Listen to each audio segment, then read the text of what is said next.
Okay, let's go ahead and get started. I'd like to welcome everybody to the Clarkdale Town Council meeting for Tuesday, March 25th at 3 p.m. in the Clark Memorial Clubhouse. Roll call, Vice Mayor Hunsetter, Here. Councilmember Babbitt Pierce, Present. Councilmember O'Neill, absent, Councilmember Jones, Present.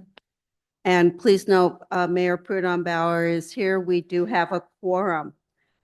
Before we get started, I just want to, I know we have part of our police department here, so Randy and Joe and Kyle too.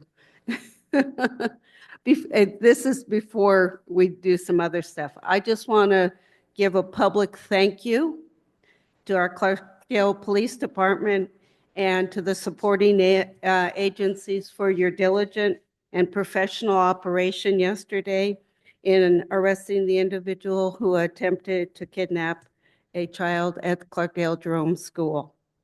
And Chief, your comments in the in the press release were just right on. And I just thought I would just read it for everybody here because I think it says the sentiment of all of us is the magnitude of a case like this is very damaging to the public's sense of safety, said Clarkdale Police Chief Randy Taylor. Any case involving children will always remain a top priority, and that is our belief. Thank you, my friend. Thank you very much.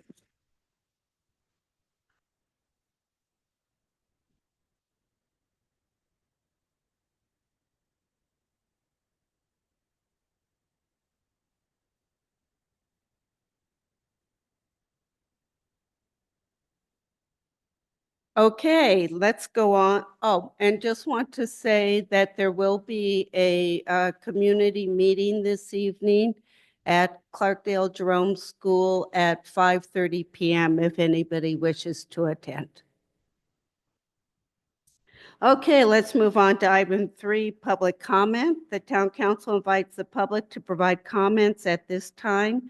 Members of the town council may not discuss items that are not specifically identified on the agenda. Action taken as a result of public comment will be limited to directing staff to study the matter, responding to any criticism, or scheduling the matter for further consideration and decision at a later date. If you're interested in making a public comment, please just come up to the podium and state your name. And if you're a Clarkdale resident, if there's anybody online, and I'm not seeing anybody online, so I won't even go there. Does anybody wish to make a public comment at this time? Okay, see no one coming up to the microphone. Why don't we just move on to, we have a wonderful staff introduction today. Susan, do you want to bring our new police officer, Kyle Noodleman? Please come forward, Kyle.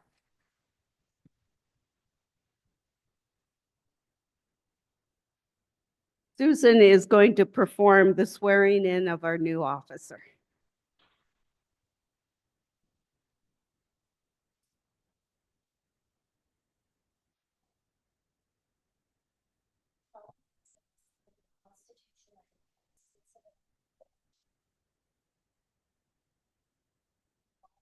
State of Arizona. I pledge to follow the regulations and directives of the town of Clarkdale and the Clarkdale Police Department. I pledge to support and implement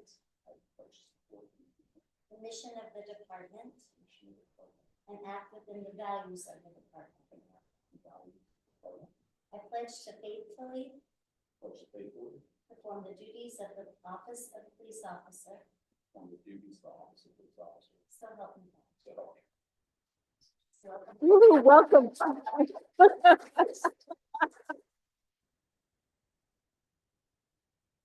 Kyle, welcome to Clarkdale.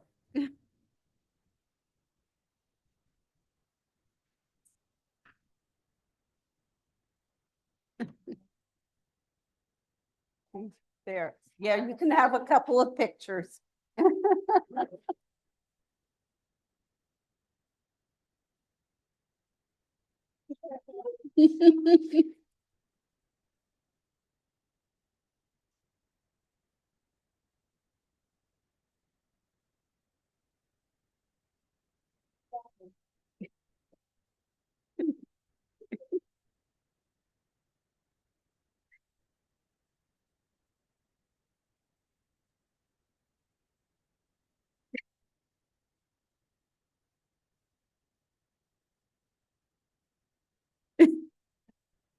Did you get it?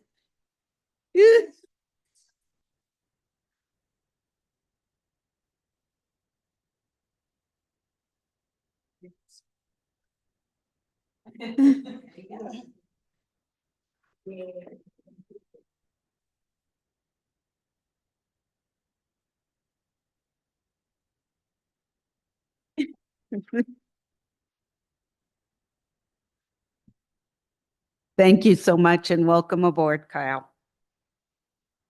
Okay, let's move on to item 5, which is departmental reports.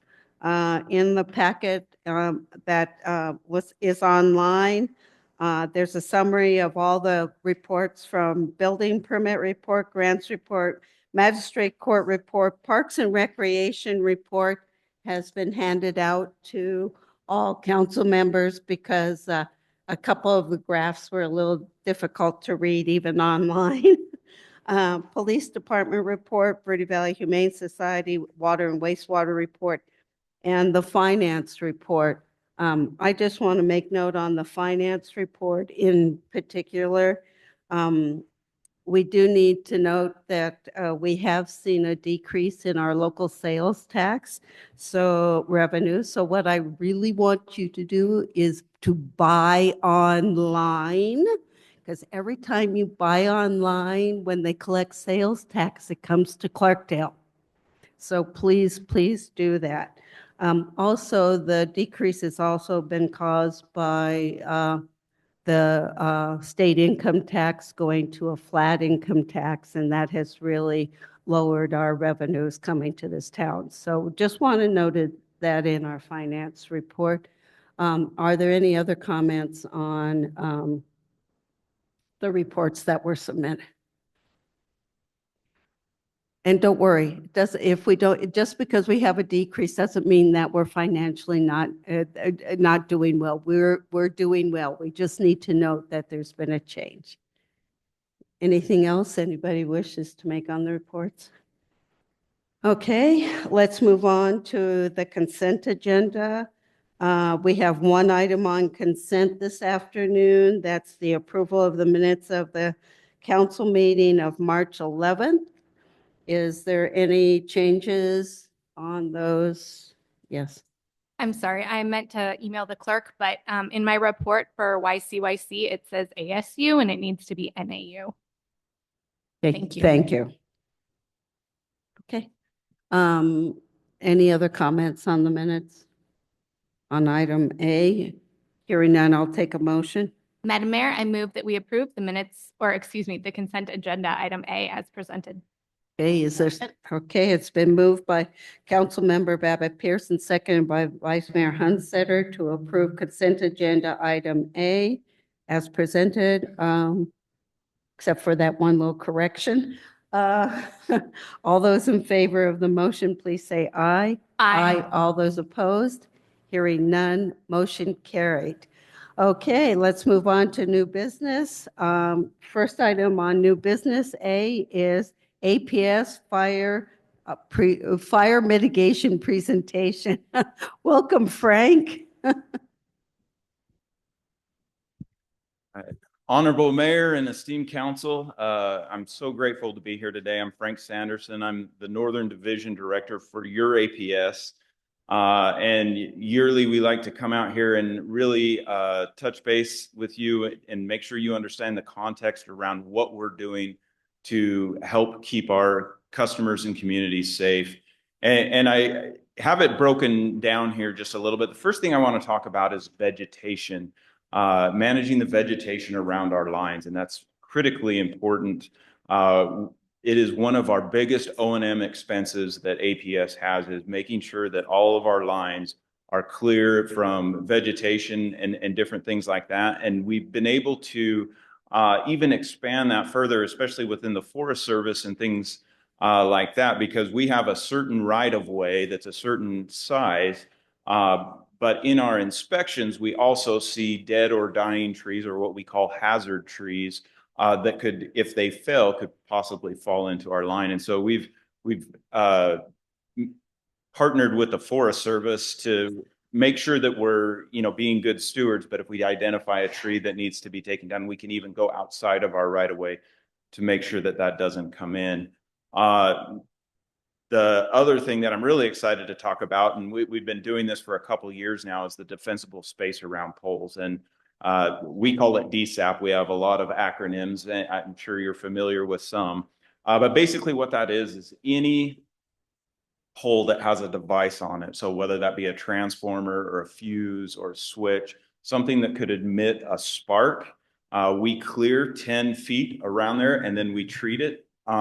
If you could go to the next slide, there's a little bit of an example. As you can see in this picture here, that's where we've done that. And this fire was human caused somewhere else and actually burnt into this area. But you can see where that clearing was done, and nothing around that pole is at risk. And so we're really excited about that. We try to be as environmentally friendly as we do those things as we can. We understand people value their vegetation, value their trees, and we want to make sure that we're a good steward and that we can keep people's property looking the way they'd like it. Moving on to advanced grid infrastructure, we have invested a ton of capital dollars into making sure our system is robust, that we have an aging system. APS is a 140-year-old company. I've just recently done research on the lines coming to Jerome and down to Clarkdale to the mine, and it's really fascinating, the history and the legacy of being part of this community. Clarkdale definitely being one of those, because I could tell you some stories that I've read that are pretty neat of the people that came before us. But in hardening those things, especially as it relates to fire, we are going through all of our feeders or all of our circuits, especially within this area, and we're replacing the fusing with what's called non-emulsion fuses. And that basically means if the fuse blows, it doesn't emit sparks.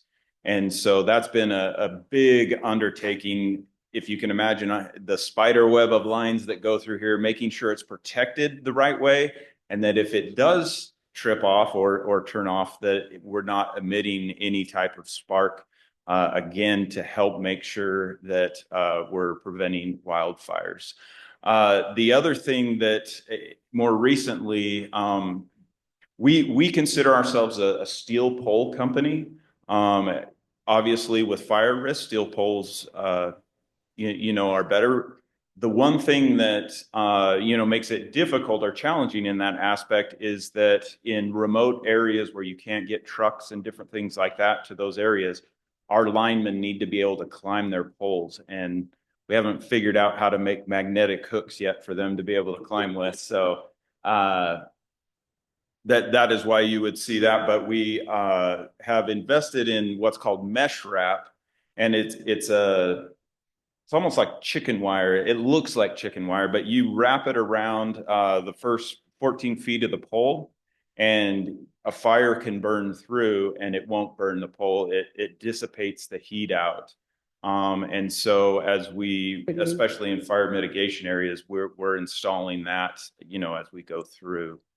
Every year we're patrolling our lines all year long, but just we've done this for 10 years, but starting in January every year, we do a focused fire mitigation patrol, and anything that's identified on those patrols is repaired within a very short period of time. And so if you've seen our crews out working, guaranteed that's what they're doing. They're fixing everything, making sure that for the fire season, which is probably all year long now, but for the main part of the fire season in the summer, that we're in a good spot. The only thing, and I'll probably mention this a little later, that's more important to us than reliability, we want you to be able to go to the light switch, turn it on, and the lights come on. We want you to be able to hit the button for the garage door and the garage door open. But the one thing that's more important to us than that is the safety of our customers and communities. And we are doing everything in our power to make sure that we are good partners and we are attaining those ends. We've really added to our fire mitigation team that's built out over the last 10 years. We have multiple meteorologists. One thing that's kind of interesting is we've invested in some advanced analytical software that basically looks at history, weather, humidity, terrain, fuels, all these different things, and it's able to take all that data in and be able to predict out when the highest fire levels are. And we have many tools that we use as far as mitigating any fire impacts from our equipment. The first thing, and we've been doing this for 6 or 7 years now, is what we call a non-reclose strategy. And the best way I have to explain this is we've all been sitting at our homes in the middle of a thunderstorm and the lights go out. And then about a minute later, the lights come back on. Not always, but most of the time. And what that is, it's a recloser. So it's looking at the line. Just imagine a computer's looking at your line and it sees a fault. So it shuts the power off. And then what it does, hence the name recloser, it counts to say 60 seconds and then it closes it back in. Because oftentimes, whether it's lightning or other obstructions can come into the line, but it's not something that damages the line. We have a preparedness program for fire at APS, and it's basically 5 levels, and we call them, again, acronyms P1, 2, 3, 4, 5. When we get into P3, we change some things. We tell those reclosers, don't try to reclose, because there is always, if a tree fell into the line or something like that, and it tries to close again, it could cause a spark. What that does mean for your communities is that when an outage is experienced, probably time, at least for a little while, to get out the candle and the Monopoly board and play for a little bit. Because what we do, rather than closing it back in, is we send our first responders that we call troublemen out. And they visually look at the line to make sure that everything's okay before we turn it back on. First few years we did that, it was really cumbersome and slow because we were patrolling the whole line before that. And we caught on to this technology called fault indicators. And basically, if you look around on the lines, there's these little balls. They're not cameras, they're fault indicators. And what they do is when they see a fault, they start blinking, and they'll blink for 8 hours. And that makes it to where the troubleman is almost following a gingerbread trail or crumb to where the fault is, and it helps us inspect and get that line back on faster. And I'm going to talk about public safety power shutoff here in a minute, but I want to make sure that you understand the difference between a non-reclose strategy and public safety power shutoff. One thing that I'm so excited to tell you about, and many of you have probably heard about it, is our cameras and weather stations. And again, I need to thank this body right here because you were part of making this happen. Many of our communities gave us letters of support to get the grant that allowed us to do this. And what we've done is we have installed these cameras and will continue to install these cameras. And they are smart cameras that can detect heat signals and decipher between the different types of heat, what's going on. If you flip the slide, you'll be able to kind of see what the camera's looking at. As you can see, the camera is a long ways away, and it can detect that heat, that far away. And we're trying to get them up from an emergency management perspective. They have access to these. One success, even though it's never good to have a fire, but the Brady fire that was south of Mayer just a couple months ago, it detected that fire, and with 2 different cameras, it triangulated it. It also sends our fire mitigation team an email and a text that says, hey, you have a fire, and they can easily contact our emergency management and fire folks when that happens. And so it's a great technology that, you know, we will continue to expand. And I think it's very important for our communities as far as being able to respond to that quickly. If you'll flip to the next one. I know you're not going to be able to see this. I'm not a great PowerPoint creator person, but these are the different areas in which we have either regular cameras that look down the line or these AI cameras. Also, real quickly, I'll talk about weather stations. We talked about that advanced analytical software that we invested in. The more weather stations we put in, the more data it has to consider and be able to be more and more accurate. And so I just wanted to touch on that. So you can see we're deploying them, and we will continue to deploy them. Could you flip to the next? So I'll briefly go through public safety power shutoff, and then I'm sure you have questions. We have many tools, as you can see, in helping to mitigate the fire risk of our customers and communities. We and the whole industry has found this tool, Public Safety Power Shutoff. We want our customers and communities to know this is our tool of last resort. And what this looks like is we utilize this advanced software, and it can tell us 5 to 7 days out when we will have what we call a major weather event. And that means that the fire risk is extremely high, and that it is safer for our customers and communities for a certain period of time to shut the power off. So that, and it usually deals with a lot of wind. And so just for example, let's say I live in Humboldt. Let's say we decide the computer recommends that we, shut that part of it off. What our communities can expect is, one, communication around, are you in a public safety power shutoff area or are you not? Either way, they are going to get tools and communications around how to be prepared. And because we know that, between flooding, fires, a million different things could happen, that it's super important that we focus on the preparedness of our communities and what we're going to do in the event of an emergency. First thing that's going to happen once Darla and I get the call that, hey, next Saturday, Humboldt's going out for 18 hours. We have connected with all of our emergency management. We will go straight to the county. We will let that leadership know. We will let Ashley, the emergency manager, know. We will let the municipalities know, because we know it's important that we let the leadership know that the communication is coming before the community gets it. And it won't be a very big window, but we want to make sure you guys have line of sight to it before the bigger communication goes out. And what that communication would look like is like, hey, based on all the data we have, Saturday at 3 o'clock, we're going to shut off the power till 6 in the morning. Then another day goes by.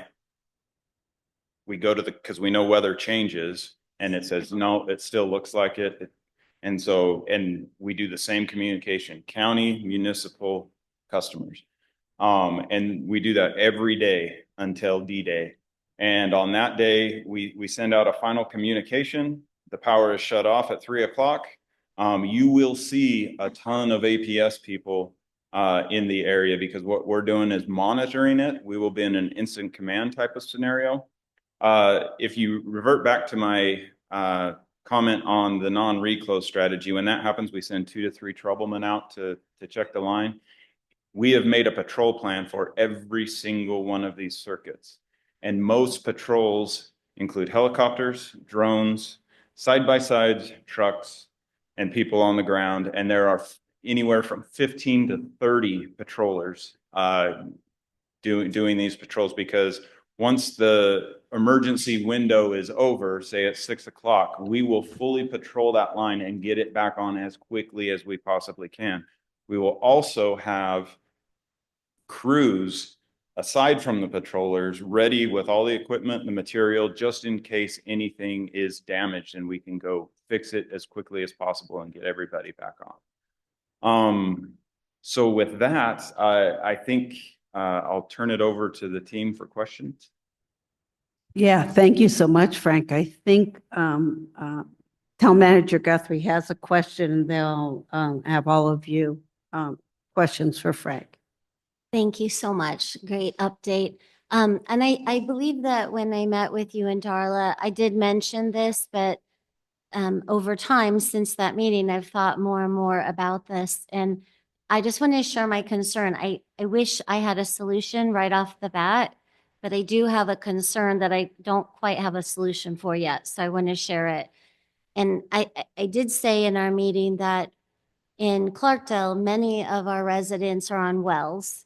And so when the power gets shut off, not only do our residents not have power, but they also don't have water.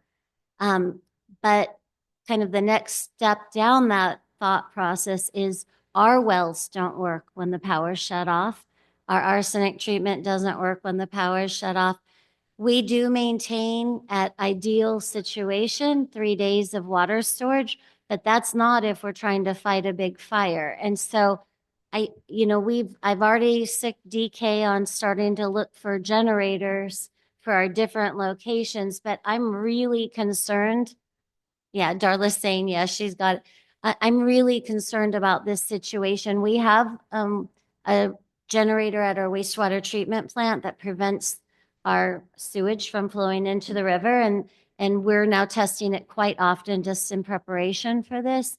But we do not have generators on those other system components. And I'm really worried because if there is a fire, if this is prime fire weather, we're going to quickly deplete our water storage to be able to fight that. So I don't know what the situation is, or if maybe APS is thinking about grants to fund some of these generators for at least one well for during these situations. So that's all I just wanted to share. No, and that's a great concern. I appreciate you bringing it up. One thing I'm really happy to be able to tell you, I was talking to today to the individual in operations that is looking at all the circuits right now and understanding exactly where the fire risk could be and the ones that are concerned. And the water station that's right there by the turnoff to Jerome, yeah, that will not be, we will be installing a switch and that will not come off. Okay, just to clarify, the treatment facility and the arsenic treatment is, as you're turning to go up to Jerome, but the actual well is on the other side of 89A, right by Mountain Gate neighborhood. Okay. So it would need to be both of those components. And we can live off of just one well for some amount of time, Yeah. but not one of our other wells. So if it's that well and that arsenic, that will really help. Yeah, and I appreciate because many of the communities that we are partnering with and collaborating with on this have the same concern. A couple of things, anything we can do to support that effort, we definitely will. And we can look at those specific areas and understand more about the circuitry. The other thing that I want to bring up is when this computer system says, hey, this area at this time, it's not just okay, the computer said, so we're going to do it. We definitely will be talking what are the other risks in doing this, and it will be a tough decision. And again, I want to stress for us, we don't want to turn it off. It is the tool of last resort, but I commit to you, we will work with you on that. Thank you. Am I understanding correctly that you're going to, if you have to turn off the smallest area possible? Yeah, great question. That's part of when we talk about grid hardening and bettering our system. I believe we installed over 400 devices last year, and basically what those devices do, they're reclosers, but basically it segments, it creates an ability to segment the circuit. So in studying it and looking at it and analyzing the data, we can make it smaller and smaller and smaller just for that area. A caveat to that is that last year we had 13 circuits in our whole service territory.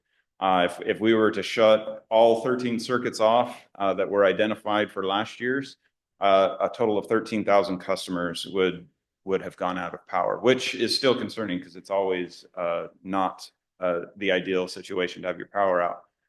This year we have expanded. I'm sure you guys have noticed the heat, the dryness, we are at high risk. And so we have added circuits to that program. And so the likelihood is still 1 to 0 a year within our service territory, but instead of affecting one circuit, it could affect two. And so to your concern, we definitely need to be, really getting together and figuring out what the best scenarios are for, whatever section may need to be done. Right. Is that 13 circuits in Clarkdale? No, and that was last year. That was 13 circuits on all of APS territory. So it included 3 or 4 in Yavapai County, 3 or 4 in Coconino County, and 3 or 4 in Gila County. Because, and maybe what I'm thinking of is different, but a couple of Super Bowls ago, anybody remembers, I watched in my friend's trailer because they had a generator. And historic part of Clarkdale was out for hours. The rest of town was back on within minutes. And so what makes something like that happen? So basically what happens, and I'd have to look into the outage history to see what happened, but let's say a car runs into a pole. What our troublemen do is they go out and they switch things around to make the outage area as small as possible. And once they've made it as small as possible, that area will not get turned back on until the pole's replaced or the equipment's fixed or whatever that may be. And so that's why you could have it where you're in power and your neighbor's not, just the way the system was built over 140 years. I also had the pleasure of being at your fabulous new facility in Camp Verde this morning. It was very nice. Can you talk to us about redundancy of equipment at that facility? Because we've had situations where there's been power outages and they've had to go to Phoenix to get a part and come all the way back, or that's what we've been told. So can you talk to that a little bit? Absolutely. And this goes right into the supply chain challenge. We in Arizona, we are experiencing major growth. And, I always thought of APS as this super large company, which it is. It's a large company, but when there's one transformer manufacturer and in the United States and, with different things that are going on politically, it has become harder and harder to get the material we need to maintain our system. We're maintaining our system. I don't want to, but it just makes it more difficult and more time consuming to do that. And so, and then on top of that, you have through the way electricity works and is transformed, at the different stations, you have different equipment that you may have a piece of equipment that we have one in Clarkdale that's like that. We have one in Dewey that's like that, and we have one in Payson that's like that. And so we keep stock, but when we try to get more, they tell us that the manufacturer tells us, well, you're not getting any for 2 more months. So, and so that has been a challenge, and that's something we're working through. We have representatives that pretty much visit those facilities, those manufacturers on a weekly basis, just to make sure that we got the stuff coming. So what is typically the time frame for a notification for these power safety shutoffs, safety power shutoffs? As far as proactive, so Yeah. the software can identify from 5 to 7 days ahead. Okay. Once the determination is made to, alert people that we're going to be in that situation, they will receive that notification at least 5 days before, Okay. and then every day thereafter, because the weather may change and they may at day 2 say, oh, the weather changed, we're not doing it now. Right, but it alerts us at least 5 days ahead of time that we might be in a public safety power shutoff situation. Yes. Okay, so we can prepare ourselves Mhm. for whatever that's going to be. Okay. Any other questions for Frank? No. I mean, I very much appreciate this, and I appreciate all the work that APS is doing to be proactive in protecting our power grid and our communities with, as you said, year-round fire season, pretty much.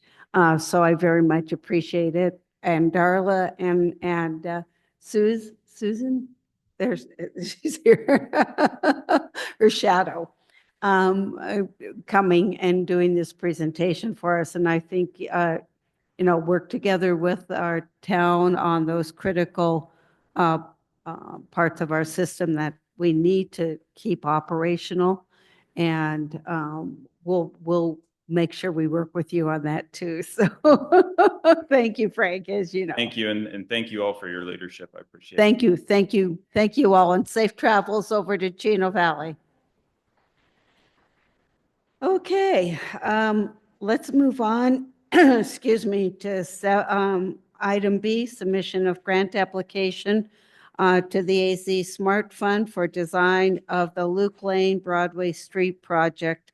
And this is for us to discuss, consider, and act upon a request to approve a submission of a grant for our Luke Lane project in the amount of $1 million, and grant manager DK Green is here to speak to it. Thank you, DK. Mayor, and thank you, council and residents of Clarkdale. Yeah, this grant is for design of the Loop Lane Broadway area. That's down around the Bitter Creek Bridge industrial area in that complex where there's dirt roads and things like that, and we want to get that improved. And I will read some background about the grant itself, the Arizona Smart Fund, which was established really as to assist towns and cities within Arizona to apply for ultimately construction grants. But the Smart Fund really helps with getting the design phase funded, which then obligates us to apply for a construction grant in the future if we were to be awarded that funding. Similarly to what we're doing right now with our Cement Plant Road and Upper Main Street project, that was through the 2024 Arizona Smart Fund, how that was funded. We then applied for a Raise Now Build grant for construction of that project. And now we're applying for the 2025 phase. So, but again, just for those of you that are not aware, I'll read the background about the project. The Luke Lane Broadway Street project aims to revitalize a historically and economically significant section of town. This project will upgrade 0.9 miles of Luke Lane from a dirt road to 2 paved lanes in each direction with shoulders, a 6-inch sidewalk, curb and gutter, pedestrian crossing, streetlights, commercial driveways, drainage, retaining walls, and roadway striping. The current road's inadequate design for heavy commercial traffic with only one entry and exit point has led to dust pollution and traffic flow issues. Pedestrian safety improvements at the Loop Lane and Broadway Street intersection will encourage non-motorized transportation, especially for our residents of Patio Park, where sidewalks and bike lanes will also be added. This project aligns with Clarkdale's strategic goals of enhancing community quality of life and supporting sustainable economic development. And I would like to add, we've been in constant conversations with our town engineer on this project, and if I could, Town Manager Guthrie has also spoken with state legislators about this project through potentially through the RTAC bill. And there's a chance that this particular project might receive full funding if that RTAC bill goes the way we would like. If not, we were instructed and encouraged by NACOG to go ahead and pursue a SMART grant application as a safe backup plan, just in case we don't get the RTAC funding. And in working with our town engineer, originally when I wrote this application, and I apologize for the last minute change to our town clerk, Charity, we had a last minute change from $750,000 to up to $1 million, just to make sure we cover any last minute changes. We want to make sure that our Patio Park neighborhood is included. And depending on the right of way and the width of the road, We may or may not be able to do a bike lane and a sidewalk, so we've discussed the potential of a multi-use path. Again, to cover the same pedestrian and bicycle activity, but we're Sure. still working out the details on that. But ultimately, this would be an application for up to $1 million. Great. Any questions? Marnie? Thank you. DK, I just want to say thank you for all the work you have been putting into this. I know that we already assembled everything for the RTAC bill, and now we're continuing on the same project, but this is an extremely important project for this neighborhood and truly for our entire community. And so I am just grateful that you are taking advantage of every possible opportunity to get it funded, to get it designed, and to get it built. Thank you. Yes, Laura. Oh, and I just want to say, I appreciate that we've thought about the multimodal conductivity to Patio Park.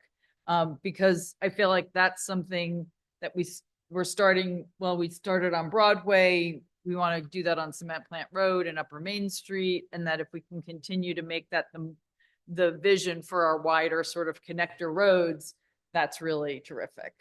So thank you. Thank Absolutely. you. Thank you.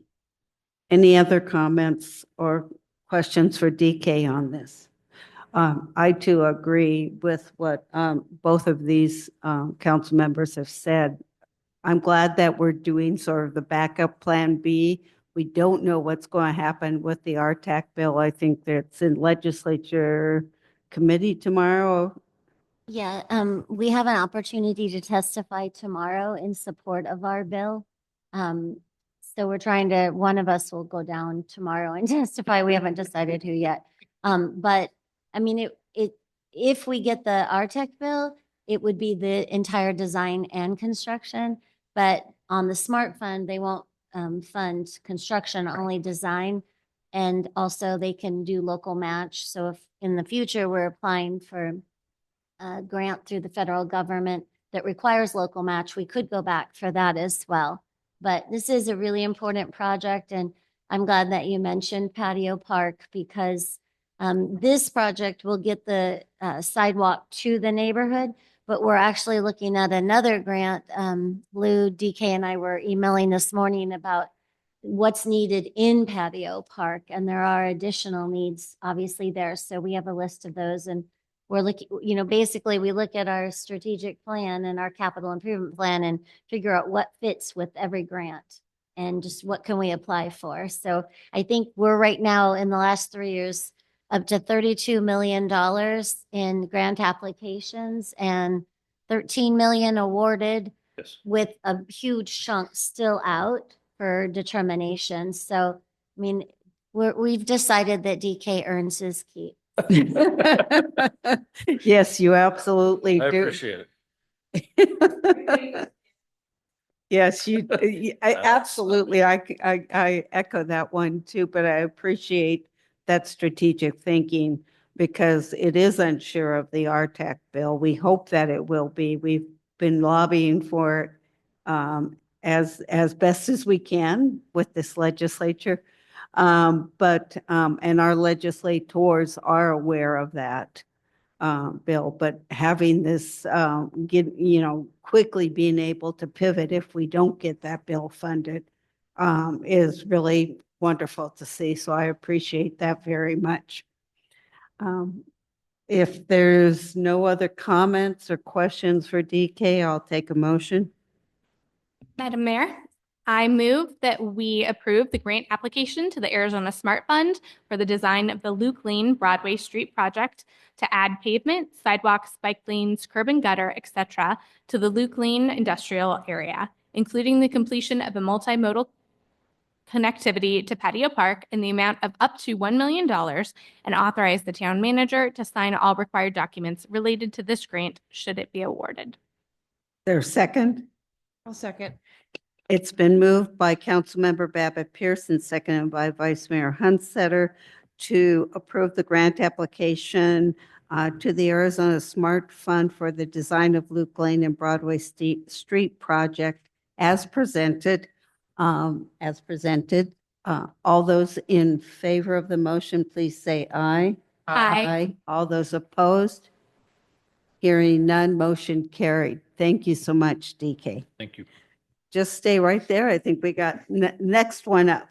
Ratification of a grant application to the Rural and Tribal Assistance, RTA, pilot program for design of the Lower Centerville Connector project. This is also another one to discuss, consider and act upon a request by staff to ratify the submission of a grant for the design of Lower Centerville Connector project in the amount of $350,000. And again, DK is presenting. Thank you, Mayor. Yeah, the RTA pilot program, this was a new program that at least I had not applied for with the town yet. And it's again, another grant funding for design of another project that we have decided through our CIP and, you know, through our leadership meetings that this will be a great project to pursue funding for. The RTA pilot program was created under bipartisan infrastructure law to advance transportation infrastructure projects in rural and tribal communities by supporting planning and development phase activities for projects reasonably expected to be eligible for certain U.S. Department of Transportation grant programs. If the town is awarded this grant for design, we will pursue additional funding to complete construction of the project at a future date. So again, along the same lines of what we were discussing with the SMART grant application. With this RTA grant, again, the reason for ratification of this application is simply timing.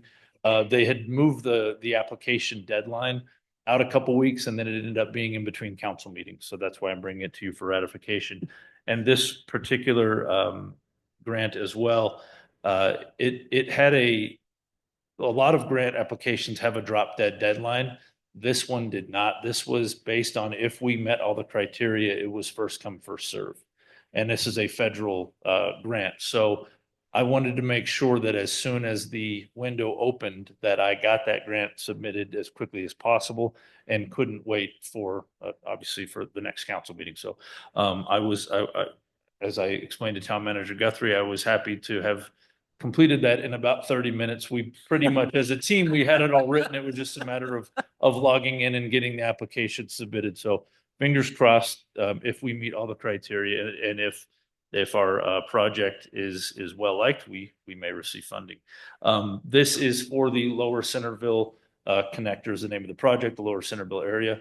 Currently, there are parts of that road, as some of you may know, do not have full sidewalks or bike lanes. It's just, you know, pavement into the dirt.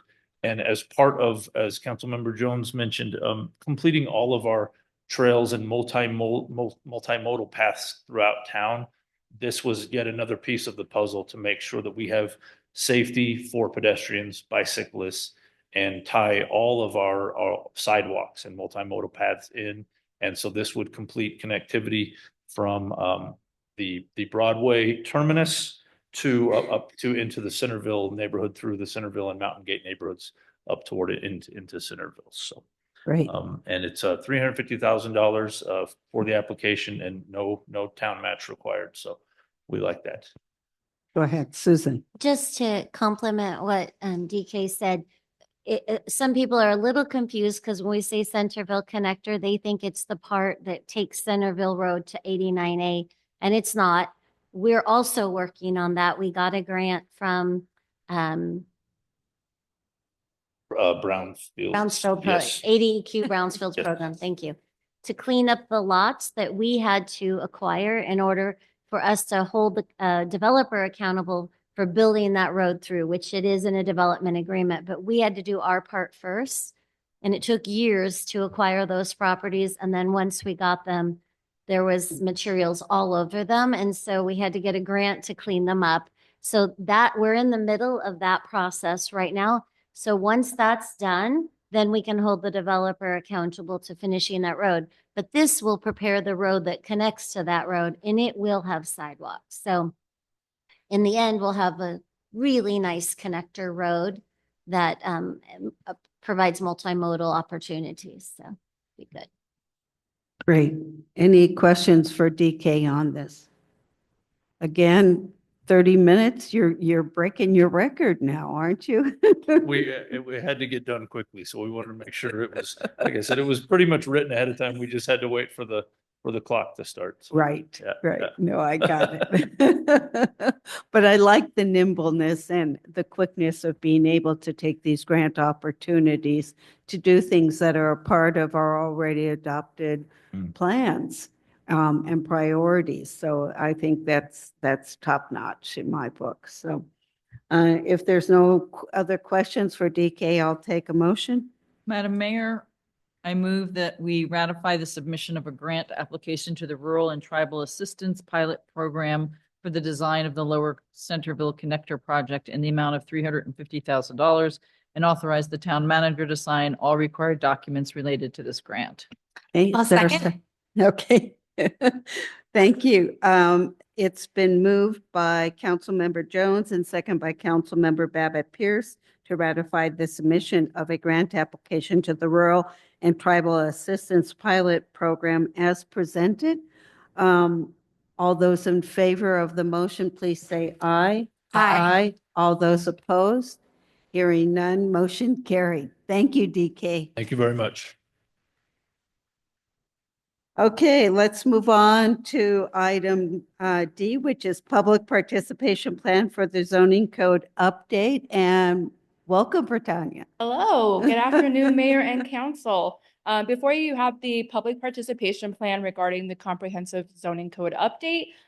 This plan entails some of the strategies that staff, leadership, and the consultant are committed to making sure that every resident has the opportunity to be part of this zoning code update.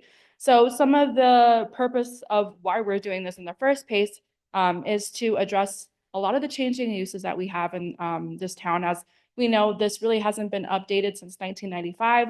So there's a lot of things that we should be addressing when it comes to the needs that current residents have and future residents will have, as along with compliance with state law that we have to get into in accordance with.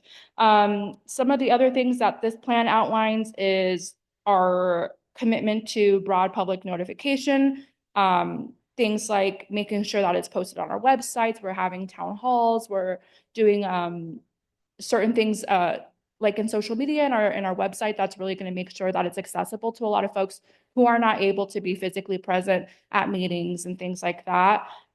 We also have created the Citizens Advisory Committee, which will and has begun meeting monthly to make sure that this is being processed and reviewed as we move along with this process of this year-long project, making sure monthly that every single time that we're going through a draft that people have an opportunity to review it and then forward with recommendations to the Planning Commission. Like I said, we have made commitments to making sure that it is available both digitally and physically, posting them in a variety of different formats that the plan kind of goes into more detail with. Some of the stakeholders that we want to intentionally reach out to and make sure that they're a part of are, of course, our residents, major landowners, our town staff and elected officials, other public agencies like the fire department, making sure that they have opportunity to review some of these things that will impact how we collaborate when it comes to these things. Another thing that we have is the implementation of these policies, making sure that we're actually doing it in this participation plan and not just saying, hey, it's kind of there, but being really intentional about saying, hey, we have this plan and this is how we want you involved, and making sure that it is physical and also on our website and social media. And people are hearing about it in the newsletter and other formats that they know that they're invited to participate in all of these things. Kind of finally is that we will be doing regular updates to the council about progress and things of note that would be helpful just for transparency, making sure we're doing this in public hearings, meetings, and just hosting a array of variety of formats that people can participate in. So yeah, I'm happy to answer any questions or take any comments. Any questions for Britannia? Marnie? More of a comment, just that I think this is such a massive undertaking. And I really appreciate, number one, that we're undertaking it, but also that we are including the public in such a major way. Our residents have told us time and time again how important zoning is to them. And so I appreciate that we are including people and that we're being extremely transparent every step of this process to end up with the very best product at the end. So thank you. Thanks. Any other questions for Britt? Mine's more of a comment. It's a scintillating process. It's very exciting for anybody who wants to come and be part of it. If you really love reading code, this is your opportunity. Isn't it? Wasn't our meeting fabulous? No, it is interesting. It is much more lively conversation than you would think it would be. There's lots of questions. There's a bit of history that we get from it. And so it is fun. I'm finding it fun to be part of the process. And so I highly recommend, if you're interested in all of this, the meetings are open to the public and people should come and participate, and people did come. So that was very nice. It wasn't just the committee group, actual people came to participate, other, non-committee members. So it was great. Great. I guess my one question is, I love the outreach plan and stuff. If somebody can attend a meeting or whatever, how can they comment? So we will host kind of a little, I think we're going to create an email where people can send their comments to. Okay. As we barely started with the first kind of chapters, so I'm going to post those on our website and then create a little email where folks can submit their comments, at least online. We're going to try to put that in our newsletter and make sure that people know where to look. And our website and our webpage specifically about the zoning code update, I personally update this and try to make sure that we're on top of everything that's coming through, because this process is piece by piece. And so I want to make sure that folks are keeping up with all the chapters and all the updates and progress that we're making. And I highly encourage our residents to participate in this, because it's a fantastic opportunity for their voices to be heard in a situation that really impacts their daily living and how they live happily and healthily here in this community. Yeah. Absolutely. I agree with what Laura said. When you start reading it and getting into it and having discussions, it's a marvelous way to get to know about every part of your town.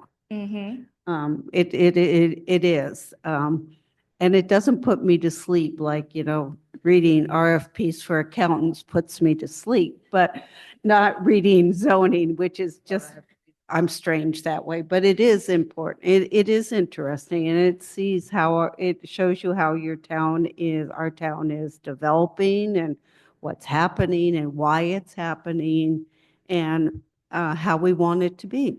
So I think that's important. And thank you for answering the question on how can people respond. Are there any other comments or questions for Britt? No, but I'll give you a motion Yes. that we approve the public participation plan for the zoning code updates. Is there a second? I'll second.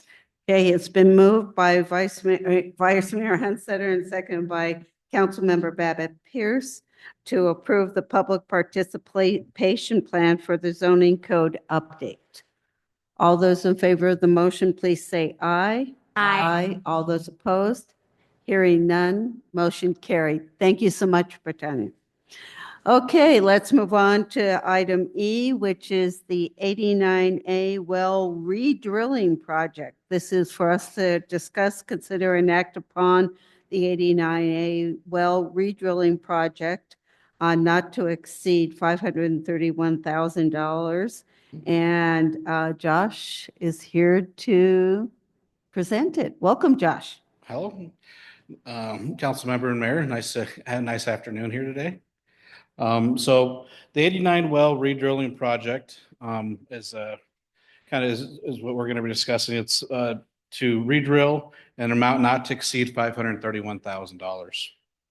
So the original 89A well was drilled in 1957, but was no longer viable due to the casing collapsing. The water produced from this well was shown to have arsenic levels below the maximum contaminant level. The original well was an 8-inch well that was drilled to 925 feet and would yield between 135 and 200 gallons per minute. The new well is a 10-inch well, and we will be drilled down to 935 to 1,400 feet with a possible yield of 300 plus GPM. The 89A well site was identified as the most favorable location for a well based upon its lower cost to develop with the existing infrastructure nearby and presumed water quality. Redrilling this well could potentially improve the town's water supply without the additional costs of arsenic removal, but further analysis will be required once the yield and quality are tested for the new well. KB Ventures' quote is only for the drilling and casing of the well. It does not include any additional infrastructure. So the well will still need to have system controls, electrical equipment, pump, motor, valves, piping, flow meter, pump pad, and disinfection equipment additionally. So the equipment planned and specified happens after it can be determined once the well's production and yield and water quality is determined. The budget impact would be Water Resource Development 13-5-0703-8570 for $531,000. We'll be utilizing a cooperative contract from the city of Mesa. That contract number is 2020112. So staff recommends authorizing the town manager to sign all documents necessary to execute the 89A well redrilling project. I don't want to have an issue saying well. The strategic plan goal is goal area 5, the plan for the maintenance and growth of quality infrastructure that is sustainable and resilient. Okay, thank you. Marnie. Thank you. 300 GPM doesn't mean much to me. How does that compare to Haskell Springs or Mountain Gate? So currently Haskell Springs does around between 200 and 300 GPM. Mountain Gate can do up to 600 GPM. So it would add basically another half of what Mountain Gate is able to do. We currently do not run Mountain Gate at that level. We actually run it at 389 GPM-ish roughly. And the reason being we do that is because the arsenic treatment system can't go over 500. And so we just kind of have the lower pressures and allows the system to run better to get the arsenic removed and have lower arsenic treatment levels. And just to clarify, this is kind of a necessary exploratory cost before we move on to buying all the other things. And that's why we're not requesting any of the rest of it, because if this doesn't work out the way we think it should, we won't need those other things. Well, yeah, so I guess it's kind of exploratory. We're projected to hit water based upon a lot of the experts. If we don't, that's going to be a big problem, but there was a well here existing just 50 feet away that did have, we know what the water levels there are. The biggest question that we have is the water quality at those different levels that we're going to be having. Is it going to be low enough or have a high enough quality that we can put it directly into the distribution system? The other thing too is the yield, how much water we're going to be able to pump out. So we have to kind of balance that rate. If we will have really good water quality, but we don't have enough yield, maybe it's better for us, because we do have an arsenic facility there on site, is to go deeper and be able to connect that into that existing treatment system, to where if the Mountain Gate well does go down, we can utilize the other well, but also give us time to get another treatment facility in and be able to hook up into that. So, Right. I think Town Manager Guthrie, or you want your question first and then? No, so at maximum capacity, we're essentially adding another 25% to our water. Correct. Potentially, which is significant.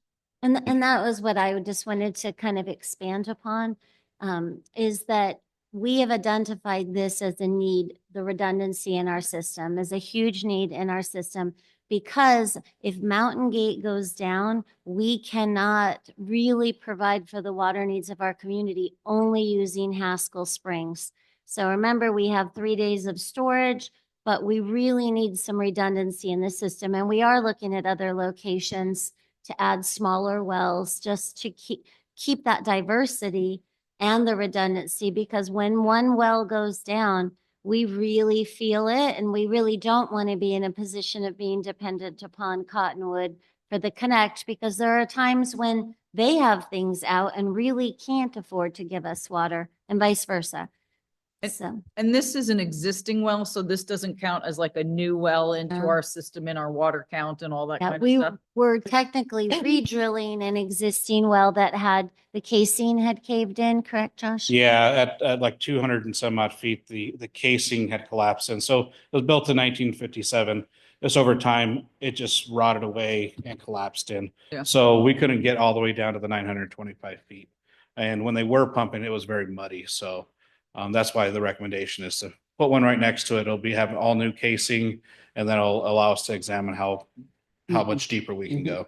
The other thing is, just because not, I know you all know this, but all the members of the public may not, is we received a $1 million EPA grant to do a redesign of our, what we call water campus, which is in the same location. And by virtue of that, we'll be adding additional storage. We'll be adding redundant arsenic treatment so that if the arsenic plant goes down, we have a backup arsenic plant. And Josh has a lot of thoughts on how they're working through that. It'll include a lab so we can do on-site testing. There are many components to the campus. The Panorama Booster Station will be addressed. So all of that, the grant is providing for design of that entire campus, and this is part of it. The 89A well was part of that original plan, so. Yeah. My question is this a firm fixed bid to get us to the 1,400 feet regardless of what they might find along the way? No, so this is actually, the quote itself is done by foot. So as they use more materials, it'll be $531,000 if they go all the way to 1,400. If they find water at 925 feet or 35 feet, then we could see a cost savings of maybe $100,000. So as that's the reason we kind of go for the worst case scenario and then present it and then go from there. Hope they find it at 900, right? Exactly. So. That would be nice. Any other questions for Josh? Are we concerned about the impact on neighboring wells? Anytime you drill a well into any aquifer, you could potentially have that. What we're trying to do is diversify our supply portfolio, so we're not pulling from maybe one section so hard as to lessen that impact. Currently, we don't have a choice. So it's one of those that we can have, we can pull water from multiple locations to lessen that impact. But anything else, when we do our adequate water supply, we'll be taking that into consideration and be able to see how we can balance that load in order to, avoid maybe having our neighbors run out of water that have a well. Any other questions for Josh? Yeah, I have one more. Yeah. Do we know what the timeline is on this project? I mean, how long are they anticipating the drill to take? And when can they start? Yeah, so they're a couple months out, but they will be able to start it immediately right after that.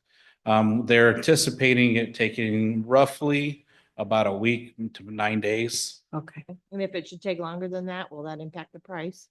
It would, but that's already built in. So what we have is roughly a price for 9 days, an additional 5. Okay. So and a lot of that is that as when they hit a certain level, we want to be able to take some water analysis and be able to see if this is the level we want to stay at. Now we're going to be doing that in conjunction with the city of Cottonwood. They're the only ones that have a arsenic unit that could tell us roughly what we're getting at without us sending it out to a lab that takes roughly 14 days. Oh, that's So, and it nice. avoid us from having that costs. I mean, they're about $35,000 to $40,000 just for that piece of equipment, Wow. but they use it quite often. So we're coordinating with them to where we can take a sample. Sample takes about an hour and a half to analyze. Oh, that's good. So they may have multiple samples we'll have to do. Thank you. That's Cottonwood. great. Thank you. Absolutely. Any other questions for Josh on this? I mean, I think it's important to note that this isn't like we're just hoping there's water down there. We've had a hydrologist look at this area and said, yes, this is a good place for us to re-drill. So we feel fairly confident that it's going to be a very productive well for us again. Yeah, there is some cost savings by redrilling. Anytime you do a new redrill, there's a lot more paperwork that ADWR requires.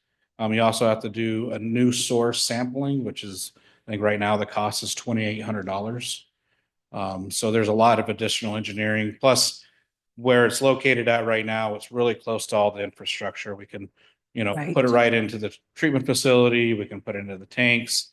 Where if it's somewhere else, we're gonna have to build a pipeline on top of it, which is additional development costs. Now, you recall the Mescal well quote and it was a similar production on that well, but high arsenic. So we would have had arsenic treatment, but it was $16 million because of having to build the accompanying infrastructure. So this financially is a really smart solution.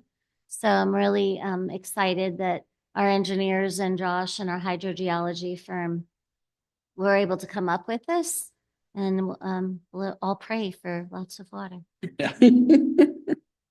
Any other questions for Josh on this?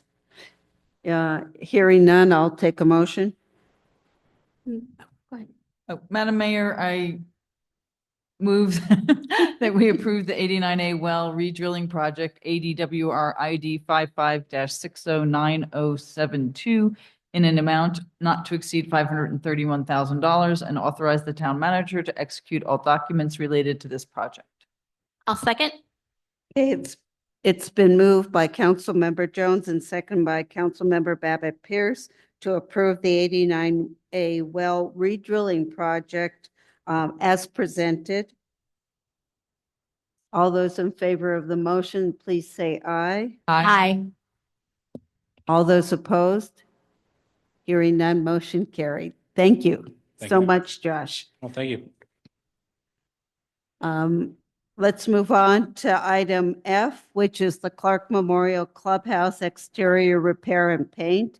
Again, this is a discuss, consider, and act upon a proposal from Diamond Ridge for exterior stucco repair and paint and repair and repainting of windows and doors at the Clark Memorial Clubhouse, which is this building, not to exceed $535,500. And Public Works Director Lou Anderson is here to present. Welcome, Lou. Thank you, Mayor, members of the council. Lou Anderson, Public Works Director. I think you all know the Clark Memorial Clubhouse. Yeah, so we're standing in it. And as you've seen, we've over time continues to incur more damage to the stucco. So a large portion of the soffit, which I'm probably 23 feet of soffit on the north side is missing. We have several cracks. Recently, a larger section on the south side has fallen off. We did have the building assessed in October of 23, and that was done by Advanced Structural Engineers, ASE. They recommended that we prioritize the repair of the stucco and the damages because of future water intrusion. If the water does meet any of the metal rebar or any of that, it will expand and then it will have structural issues with this building. Diamond Ridge Development Corporation, the same company that did the work on the gazebo, has through a state job order contract provided an estimate of $521,080, $521,80.42 to complete the repairs, including removal of all damaged stucco, installation of a new stucco system, and repair and replace of damaged concrete corbels as necessary. The corbels would also receive a protective weather coating. The windows and doors would be repaired and repainted.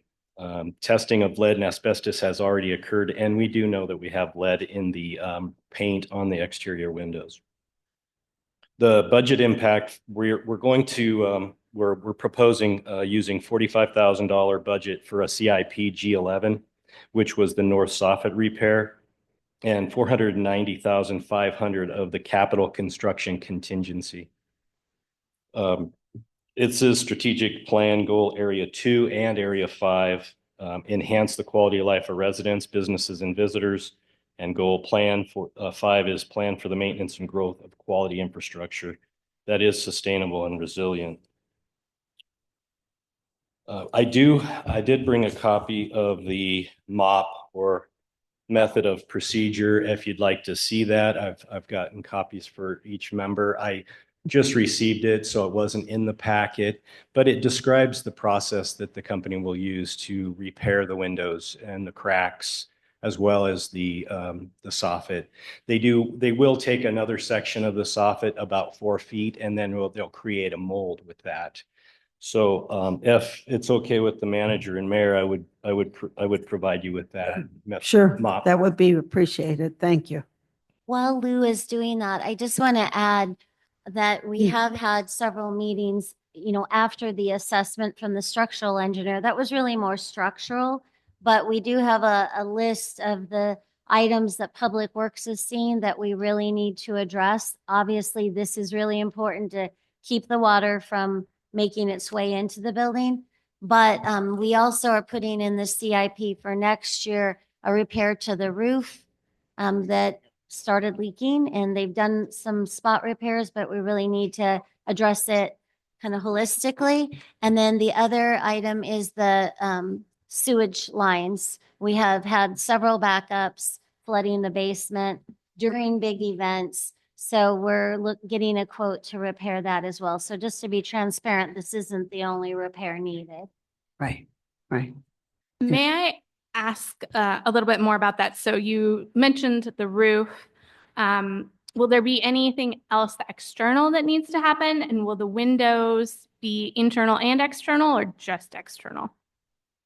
Thank you for the question, Mayor, Councilmember Babbitt Pierce. The proposal here before us is to scrape the exterior window paint, reglaze, hopefully not break any of the glass. There is a couple pieces of glass that are currently broken. Okay. Then they will replace those. There's nothing as far as replacing the windows. Obviously, that's another CIP project, but if you can imagine the 22 windows that we're doing in our Public Works Community Development Building, that was just under $200,000. So this has 80 windows and 8 doors. And so 80 would be quite a number. I know that Ruth has been in contact, as well as the manager, about grant opportunities. And right now there's nothing that looks to fit that bill, but we obviously will continue to work on that. And just to note, the last time this roof was replaced, the citizens of the town of Clarkdale floated a bond measure to replace it. That was the last bond measure we had. And that was about 1986, 87, something like that. Okay, any questions for Lou? I have a couple more things, Mayor, if Oh, you don't sure, mind. absolutely, sorry there. Not just for full transparency, because I know how important that is to you. We did have the contractor come in and do a demonstration project here on the south side of the building, and I know most all of you have had a chance to look at that. That it was blended with paint color, but that isn't the color. The contractor, before they start, will come with some paint selections for us to look at and work through SHPO and the other leaders in the organization. And then I also wanted to mention the timeline on this project. Working with Charity and the manager, as well as other groups, PD, we're going to be able to hard close the building, April 28th through May 23rd. So they've made arrangements for one council meeting, but the contractor assures me that we'll be able to open the building on the 23rd of May in the front. So this will be a hard closed construction project. We'll be assembling scaffolding on the exterior of the building. So with that, I could read the proposed recommendation if you'd like. Staff recommends authorizing the town manager to sign all documents necessary to execute the proposal for Diamond Ridge Development Corp. and authorize change orders not to exceed $547,134.42, utilizing CIP G11 and capital construction contingency funds. The proposed amount of 521,080.42 plus 5% is the reason that we're asking for that amount. Gotcha. Okay, any questions for Lou on this? As somebody who just spent the last month restuccoing their home, their Clarkdale home, I totally support this effort and I know how important it is to the integrity, to the structural integrity of the building and for us continuing to have this fabulous space. So. Deb and then Marnie. Also, I'm going through deferred maintenance of the roof, and that's not fun spending all that money. And then when you're done, it looks just the same. But regardless, it's very important. I've looked at these cracks now for years. It just makes me shudder that they haven't been addressed. And if we don't do this project, we could potentially, lose this building or experience a much bigger bill to try and get it repaired. So I'm glad that this is coming forward, that we're going to do this. What is the time frame for the roof? Do we know on that? Because I don't want to do all this work and then we get a heavy monsoon and it ruins it. So Yeah, and why don't you answer? But I know that Terry has been working on this with Lou, so they can Right. Our address it. Superintendent Terry Norman's also here in the audience. The issue with the north side of the building, the scuppers are small. So what's happened is the water settles and it's not able to escape the building quickly. We've repaired those, so it will hold up for the time. And then July, once the budget's approved, if the CIP is approved, there's about $30,000 of a roof repair in next year's CIP budget. So it will be relatively quickly after that. thank you. And Lou, we don't know the estimate on the sewer yet. You're still having that tested and everything. Yes, ma'am. Our Josh's staff, the utility staff, are working on adding some clean outs in the basement so that we can get a camera into the sewer system, which is below the basement, and check the status of that to identify what the remediation would be and if we can slip liner the line or if we need to replace it. Okay. Just one more follow-on comment. I would also say that this is going to be a monumental project. I mean, just between the size of this building and the amount of repairs that need to be done and the list that you've gone through of what needs to be done. So I appreciate you finding this bid. It sounds like it's a lot of money, but it's a big, big job too. So thank you. Thank you, Vice. Marnie. My co-council people have made very important points about maintaining this building, but I would be remiss if I didn't mention that I feel really conflicted about using such a large amount of money from contingency, knowing that spending is down, knowing not what is going to happen with the legislature if the food tax bill goes through, if the economy tanks. Where we are spending this large amount of money gives me pause. I think it's incredibly important and it's a hard decision to make right now. So can I comment? Yes. So just to put it in context for the public, year from 23-24 fiscal year to next fiscal year, which is the budget we're working on right now, we're down about $450,000 in what we call state shared revenues. So those are the revenues that come from the state of Arizona to municipalities. And there is another bill in the legislature right now that would take away an additional $50,000. And the legislature passed a bill last session that took away our authority to have rental tax, which brought us about $150,000 a year. So you see the trend here that even with our own consumer spending, this is just decisions made at the legislature that are affecting us. And we're part of a group that really tries to work with legislators to make them understand the issues, but it is a huge challenge. Now, that being said, this money that we're using is about just not even 1/2 of the contingency we established for this year.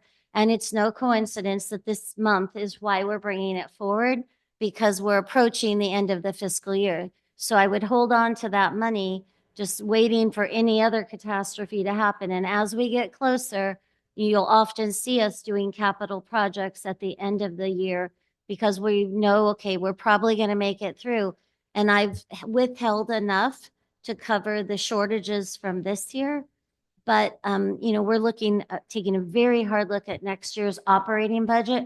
But we do have, I think off the top of my head, like $4 million in reserves. So there's, like I think I shared with the mayor, we're fine now, but probably by next year or the following year, if something doesn't change, we'll have brought those reserves down to what I would feel is a comfortable level, not excess reserves. So right now we're using excess reserves. And my feeling is, what a travesty if we're sitting on a couple $1 million of excess reserves and we let this building fail.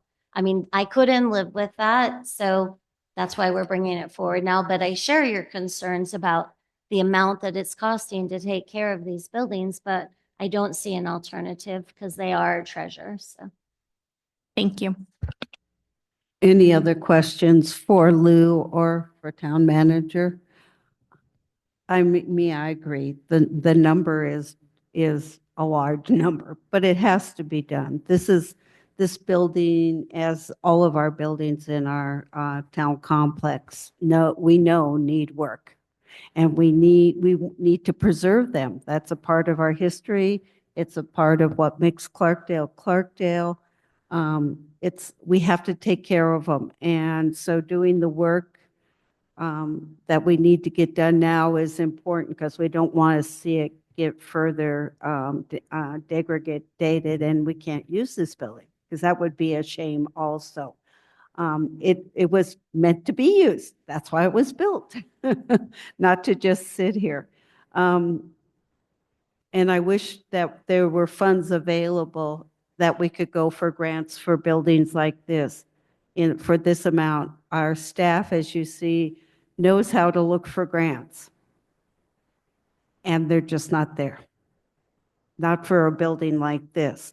The windows alone, when we've tried to get replacement of windows, we're somewhere in the excess of, 500,000 alone. So doing the repairs and maintenance and getting them so we can continue to have them as, good windows needs to get done.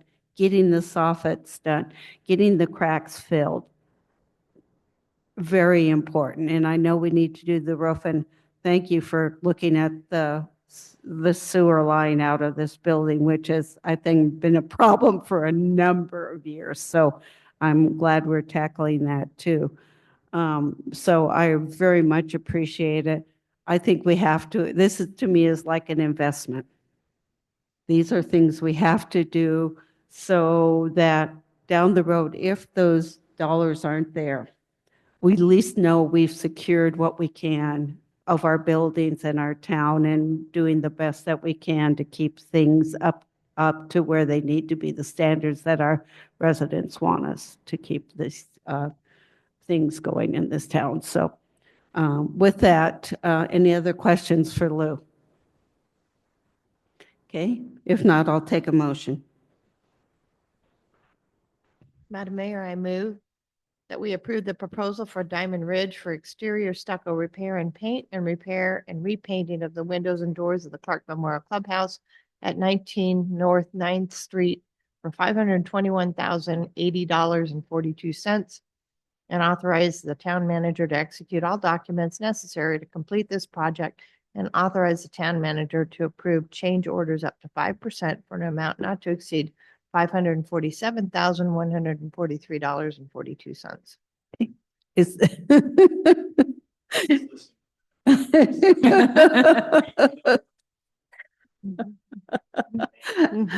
Is there a second to that motion? I'll second. Okay, it's been moved by Vice Mayor Hunsetter and seconded by Councilmember Jones to approve the proposal from Diamond Ridge for exterior stucco repair and paint and repair and repainting of the windows and the doors at the Clark Memorial Clubhouse as presented. All those in favor of the motion, please say aye. Aye. All those opposed? Hearing none, motion carried. Thank you so much for all the work you all are doing on this building, Thank you, for Mayor. this building. Thank you. Okay, let's move on to item G, which is our 2025-2026 Town of Clarkdale strategic plan. And council, this is for us to discuss, consider, and act upon the strategic plan.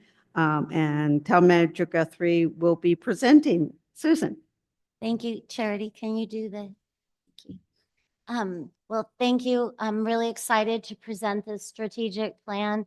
We've made several changes this year that I think will really streamline what we're doing and help with keeping track of what is new and what's ongoing. So I just want to review the planning process really quickly. We do this annually, but each year it changes a little just depending on, are we in a year with a community survey or not? So our community survey will happen again in the fall.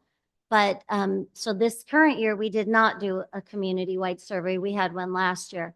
So what happens when we're in this process is we always start with reviewing our mission, vision, and our values. Make sure there aren't any changes. If you recall, last year we did make a change to the vision just because things change. Our world does not stay static, so we need to flex with that. The next step is we analyze all of our inputs. And inputs meaning things that help us make decisions. So in this situation, it could be key performance indicators, what we call KPIs.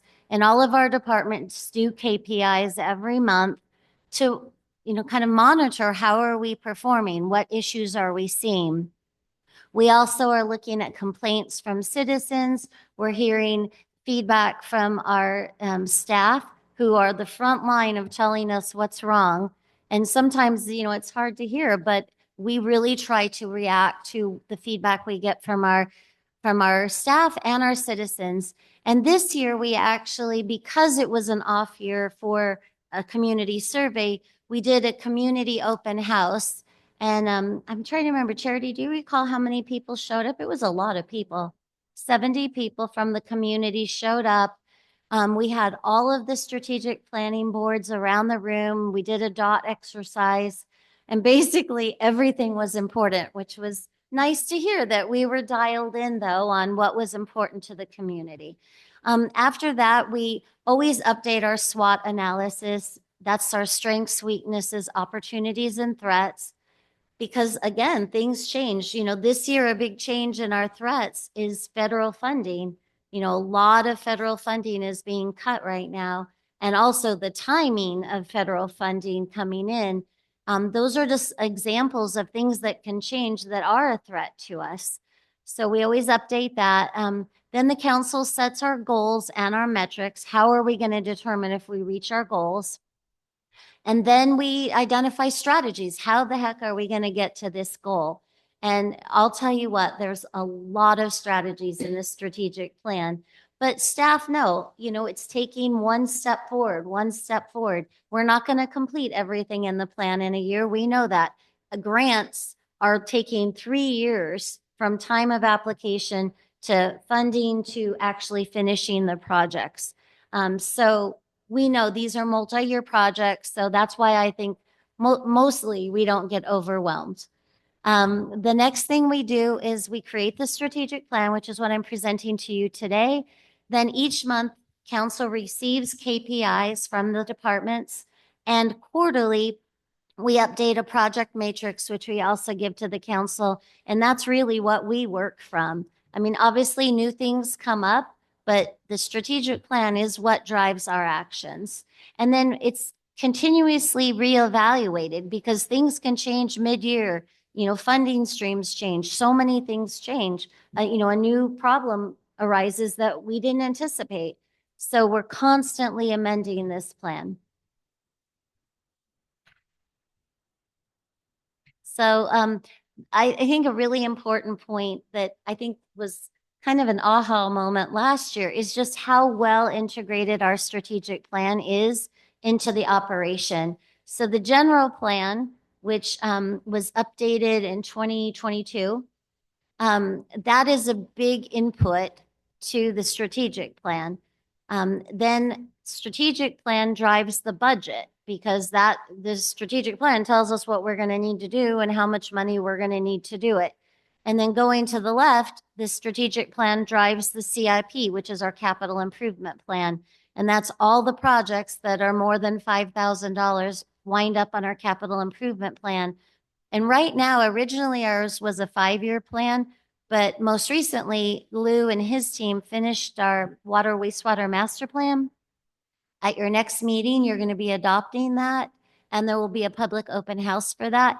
But in that plan, there was 20 years worth of projects. So that's really kind of expanded our CIP because we're loading all of those into the CIP so that we always know here's things we need to do to keep up.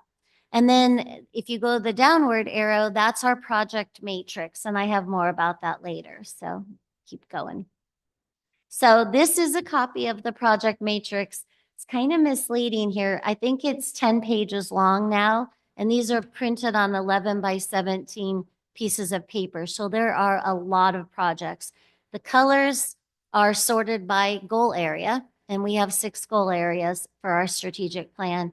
And then you can see on the right-hand side, those green bars, that just illustrates at any given moment what percent we're complete of the project. The far right column is a narrative update. So quarterly, we update that with where are we at with this project? What resources do we need? What are the next steps? We track all of this.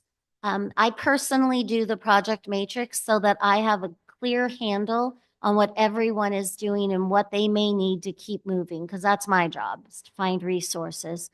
Then we do one-on-ones with our employees. I know I do mine once a month. Some departments like Public Works, I do once a week because things are changing so fast. We do weekly updates to the council of every major project we're working on. And then, like I said, we do our KPIs, and then we provide this report to council on a quarterly basis. So our vision for the town, it changed slightly last year, so I'll just read it if you don't mind. The town of Clarkdale capitalizes upon our unique history, our proximity to the Verde River, and our small town charm. We cultivate a safe environment where residents and businesses can thrive. We sustainably enhance our infrastructure, support the arts and education, and develop recreational opportunities to create a bright future for our entire community.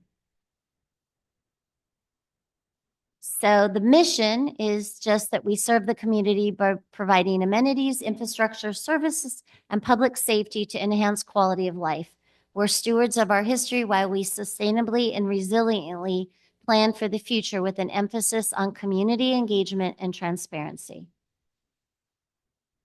And these are our values. I won't go through them, but one of our employees actually came up with the copper because of our history. And you can read through these. And interestingly, these values are what our employees are measured upon in their annual review. So each one of these, there's a section for scoring them and kind of how we measure these. Next slide. So our 6 goal areas, the first is to enhance quality of life for residents, businesses, and visitors to Clarkdale. You'll notice when I'm going through this that we lost the goal that was solely focused on historic preservation because it got merged in with goal area 1 of quality of life. And that was because we wanted to add a new goal area about water, which we did, and we'll get to that one. Goal area 2 is to enhance the quality and availability of parks, recreation, and cultural opportunities. I think we're crushing it there. I hope all of you are watching the construction at Salomon Park because it's amazing. Goal area 3, strengthen and diversify our economy through cultivating a business-friendly climate for business attraction and strategically capitalizing upon tourism. We put that because we're not actively trying to bring a lot more tourists, but we already have hundreds of thousands of tourists who come to town each year, and we just don't have anywhere for them to spend money. So that's kind of the basis of our capital, our attraction of retail, is to give them someplace to spend money so that we benefit from all the people using our roads, using our facilities. We should be benefiting economically, and we're trying to create situations where we will. Goal area 4, plan for maintenance and growth of quality infrastructure that is sustainable and resilient. huge focus on that in the last few years. The water wastewater master plan is a major part of understanding what our situation is and what needs to happen to keep it healthy. The work that was done on our roads this year, we spent over $2 million this year on pavement preservation or reconstruction. We're planning in next year's budget. Right now, we have it slated for about $690,000 to continue those efforts for pavement management. Goal area 5, strategically invest in organizational development to enhance efficiency and service delivery and to attract and retain an exemplary workforce. This is always a hard one for the public because, you know, they want us to spend all the money on the public. But if we do not have the right people at the table, we will not see these kind of benefits. And we work really, really hard to fill every position in this organization with people who have decades of experience. Lou used to be the Pima County manager. I've been the city manager in 5 cities. Charity has huge amount of experience in big cities in her role. We have a really talented workforce, but we have to keep them. And because we're one of the smaller communities in the region, they're constantly being poached upon. And so I have to keep wages up to a level that will keep that from happening. But also at the same time, we have to really work on making this a great place to work. And it's hard, you know, because we're working. It's not play, it's work, right? But we try very hard to make it a wonderful place to work. And this whole goal area is really about working smart, not hard, and keeping those employees on board. And then the new goal area is to adopt water conservation strategies that result in no drawdown in the aquifer and no degradation of Verde River flows. So we monitor the Verde River flows. We monitor how quickly our wells recover from when we're drilling. So we're monitoring these constantly. And they're, you know, over time, you're going to have drawdown in the aquifer, but we're talking about realistic, tolerable drawdown that meets our water adequacy plan. So, you know, a lot of work went into this. We all attended 2 different conferences focused on water, and we have some really amazing strategies that are now in this goal area. So because we added that one, everything kind of got pushed. So you'll see new goal areas on your council communications. So every goal area has strategies and tactics. This is just an example of one page out of the strategic plan. This is the new goal. And so you'll see that every goal will have 20, 25 strategies. It's a lot.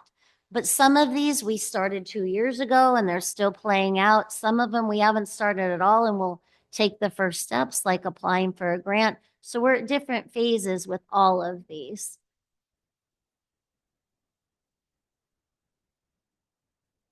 Questions? Comments, changes? Question. Yeah. Thank you so much, Susan. Questions for Susan? Or comments?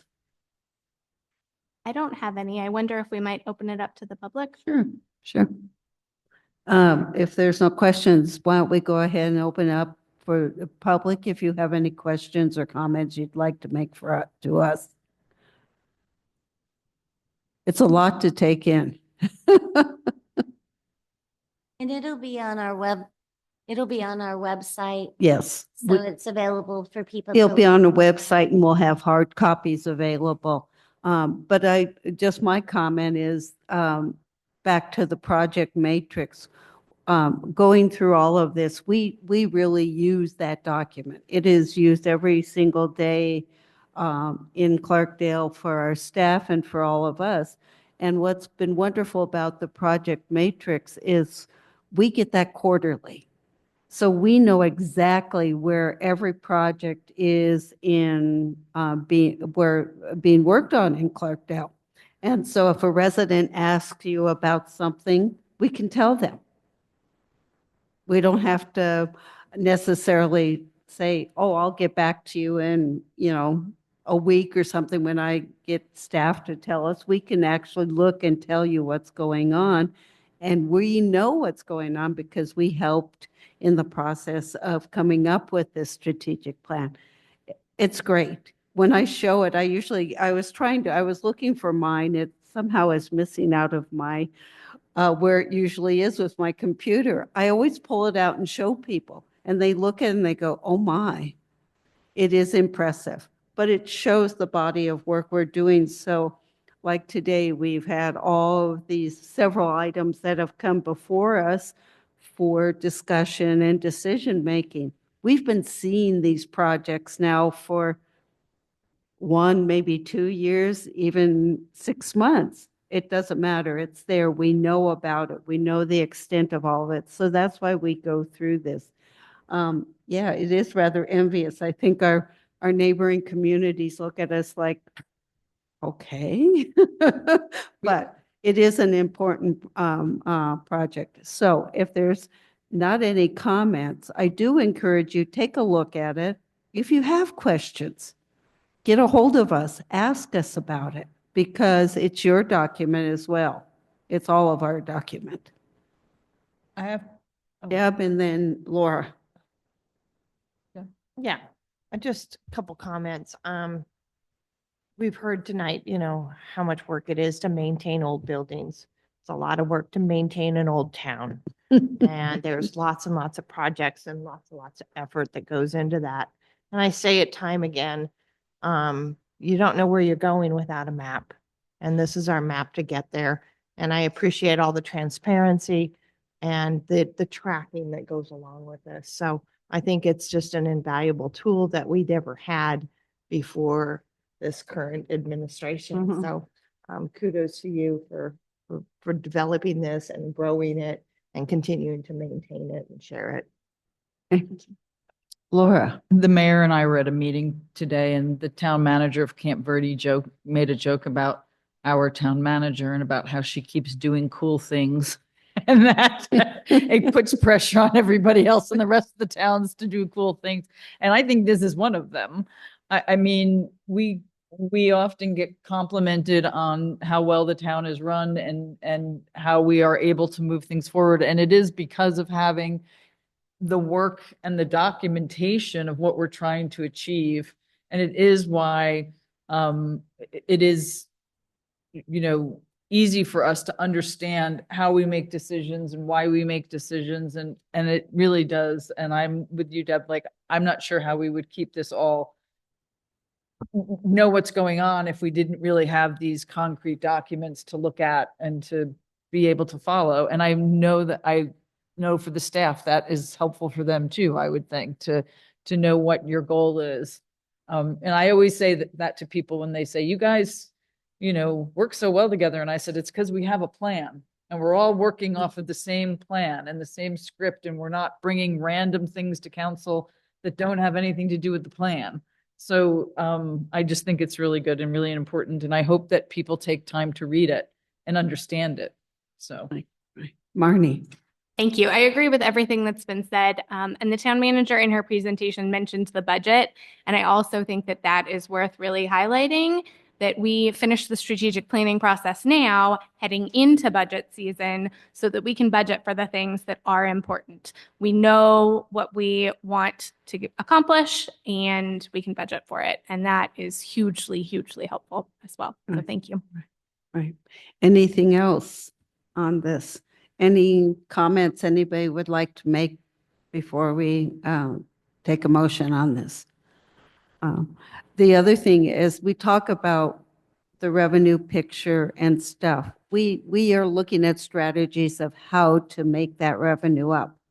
And whether it's through grants, whether it's through growth of business development, other ways that we can do it, and try to at least hold on to the kind of support we get from our state with shared revenues, which is very important to us. So we try, we work on that. So we're aware. That's why we talk about it openly. We want to make sure everybody understands that we are aware of our financial situation in this town. We have a very aggressive financial guide that tells us the kind of reserves we have, how much we put away for reserves, and all of that. So we watch our money very well. We are conservative. It looks like we spend a lot, but we know where we're spending it from. And that is very important. And besides, we pay taxes to this town, right? So we should be spending the money back into our town. And that's what I look at it and appreciate all of the work. And it's all based on this strategic plan, our general plan, strategic plan, our revenues, and a very strategically focused direction for this town. So with that, if there's no other comments from the public or from council, I'll take a motion. Madam Mayor, I move that the council approves the 2025-2026 Clarkdale Council Strategic Plan. I'll second that. Okay, it's been moved by Councilmember Jones and seconded by Vice Mayor Hunstetter to approve the 2025-2026 Town of Clarkdale Council strategic plan as presented. All those in favor say aye. Aye. All those opposed? Hearing none, motion carried. Thank you so much for getting this document done. And guess what? In 2 weeks, we have our first budget workshop. So we move right on to budget. With that, let's move on to future agenda items. So Charity has given us a list of what looks to be on our next meeting. And we'll see what makes it to our next meeting. But we know, are there any other items to add to the budget that are to the agenda that's not here? I'm seeing nobody coming up with anything they want to add. Let's go ahead and then adjourn the meeting. So moved. Second. It's been moved by Councilmember Babbitt Pierce to adjourn the meeting at 4:51 p.m. It's been seconded by Vice Mayor Hunstetter. All those in favor say aye. Aye. All those opposed? Hearing none, meeting is adjourned. Thank you all for coming.